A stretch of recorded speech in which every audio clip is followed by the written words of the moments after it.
Bonjour, donc pour répondre à la demande concernant le positionnement des différentes pièces décrites dans le topic, voici donc le moteur 2 litres 250 de la Toyota A26. On remarquera le turbo derrière le moteur avec la fameuse petite vanne de géométrie variable que j'ai activée manuellement, donc en faisant levier sur le bloc moteur en se positionnant un petit peu comme ceci.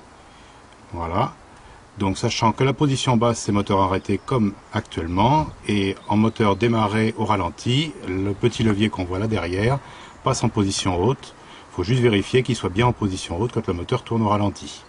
Sinon l'ensemble pneumatique qui le relie à un petit électrovanne est ici et qui va jusqu'à la pompe à vide qui est de ce côté-ci du moteur.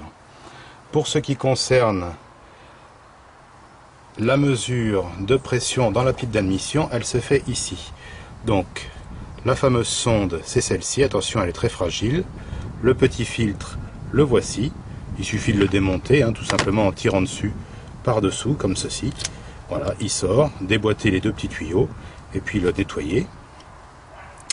Voilà pour l'aspect du filtre. Ensuite, on suit le petit tuyau qui est en dessous et qui nous conduit sur la pipe d'admission. Voici la même pièce sous un autre angle, peut-être un petit peu plus évident. Donc déboîter ce petit tuyau et nettoyer l'intérieur. Je repositionne sur l'ensemble du moteur. Bon, il s'agit du 2 litres 250. Voilà, je vous présente ici la méthode de nettoyage avec le petit fil électrique comme je l'ai mentionné, que j'ai rentré dans l'orifice. Évidemment, c'est pas très facile de filmer en même temps.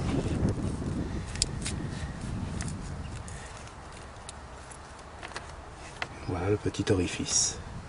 Après avoir déboîté le petit tuyau. Voilà, pour ce qui est de la géométrie variable, voilà l'angle que j'ai utilisé avec un long tournevis, tout simplement pour soulever la commande qui se trouve ici en dessous. Donc ça ne fonctionne bien entendu que quand le moteur est en marche, puisqu'elle se relève légèrement dans ces cas-là. On peut également utiliser une petite pince coudée.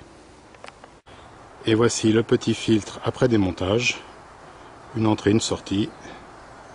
Donc le nettoyage, j'ai pris du nettoyant frein tout simplement, et puis un coup de compresseur à air derrière pour enlever tous les restes de liquide.